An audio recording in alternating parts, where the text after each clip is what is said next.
In the most recent Country Joe video that I uploaded, Joe was making Belizean stew beef for lunch. A lot of you have asked for the recipe, so today Joe is going to show us how he made the dish. Welcome to the Bear Pantry Show. If you're looking for authentic Belizean recipes, then you're in the right place. My name is Barbara and this is Cooking Made Simple. What you guys don't know about Joe is that he's a beef lover. So he's going to go ahead and open this pack of beef meat, and it comes in some big chunks. So he's going to dump it into this bowl and then pour some distilled white vinegar on top. Now he's going to go ahead and rinse it off. The vinegar is already on the meat. And a lot of people have asked why we do this, and I always let you guys know that this is a cultural thing for most people from the Caribbean and from Central America. We just rinse off our meat with some type of vinegar, lemon juice, or lime juice. So he rinsed it twice. Now let's take a peek over Joe's shoulder to see what he's doing with the seasonings. So he's starting off with a pink Himalayan sea salt. Use whatever salt you have.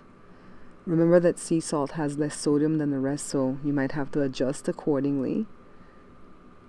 Now he's adding black pepper, and we use the fine ground. I don't like the coarse stuff. And then some cayenne. Now a lot of Belizean people don't cook with cayenne. This is the way Joe cooks his meats though, okay? Some garlic powder. If he had onion powder, he would put that. And the last time he did the meat, he tried some basil. So that's what he's doing. He's just replicating exactly what he did for that last dish that he made. Now he's going to put some recado. And this is made from annatto, and this is to color the meat. If you don't have this, use paprika or paprika, however you say it. He's going to use this piece that comes out like clay, right? And we do have the powdered kind too, but this is what he used the last time. And what Joe does is just going to mix in the ricotta in with a little bit of water that's coming off of the beef, and then he works the whole thing into the beef. So now he's got a big skillet, put the fire on medium to high, and then he's going to add a lot of olive oil. Normally I only add like a tablespoon or two. I think this is a good 4 tablespoons of extra virgin olive oil. Okay. Now he's adding the beef in before the oil is even hot. Okay, you can wait for the oil to be hot, but he doesn't wait. He puts it in right away. I think a lot of it is impatience, but he did say that he doesn't like for that oil to pop and burn him. So he puts it in now. And then he's cutting up this big onion. Just going to use half into some slices. Well, actually it's going to be big chunks. Turns it this way. He has some cilantro. And cilantro is kind of scarce right now during the quarantine, but Jory brought this home from the food bank. So now here's the meat. It's gotten brown on all sides. And this is what he's done to make it get brown on all sides. Just keep stirring it around. Now he's adding in the onion and just allowing it to cook for a little bit. Just by stirring. Now he's going to add 2 cups of water, thereabouts. And then the cilantro that's picked from the stems. See how much water's in the pot, guys? Now he's going to go ahead and put the lid on. And notice the lid has a vent. If it doesn't have a vent, open it like this to vent it, okay? So he checks on it often. Now he's going to taste for salt. And if it needs more salt, he's going to go ahead and add some. Apparently it needs a little bit more.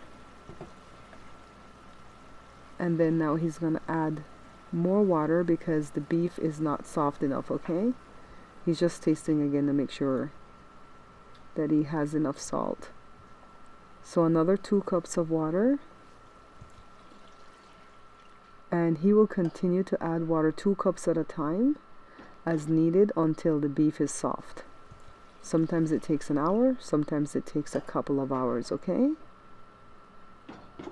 covered it again. Now he's testing with the spoon to see how soft the beef is. And he's adding more water. And just put the lid on. So then, if they're doing stew beef and okra, Joe, if they're doing stew beef and okra, then they would want to put the okra in at this point. And if they're doing potatoes on the beef, they want to put the potatoes in earlier. And why do you add so much water along the way, just to make the beef just cooked? To make it soft. Okay. It all depends on the beef. If it's a soft beef, you can use 1 cup of water. But well, not 1 cup of water. You put a bunch of water in the beginning. It is. You did that 3 times, but you also put a lot of water in the beginning. Yeah, like one of this before. Okay, so you did like 4 cups of that. So that's 8 cups of water that it took to make the whole. Like I said, it all depends on the beef. If the beef is soft, you don't have to put maybe 2 cups of water. So what's your theory on the soft beef versus the tough beef? Right. What's your theory on that? You always give me a joke about that. Because this come from Food for Less. don't be doing Food for Less like that. This comes from an old cow or a young cow. This comes from an old cow, and when the beef is soft, it comes from a young cow. And what do they do if it's manager special from Food for Less? What you do with it? What do they need to do? Cook it right away. It's pretty soft, see? All right, thank you, Country Joe. This wasn't a Country Joe show. This was just Joe showing you guys how to make the stewed beef. Okay, guys? Hey, guys. Thanks for watching. If you're seeing me on Facebook, don't forget to follow, like, and share the page. If you're seeing me on YouTube, don't forget to subscribe, like, and share the page. And if you want to see me on a different platform, come and join the membership at Patreon. It's patreon.com/Bear Pantry Show.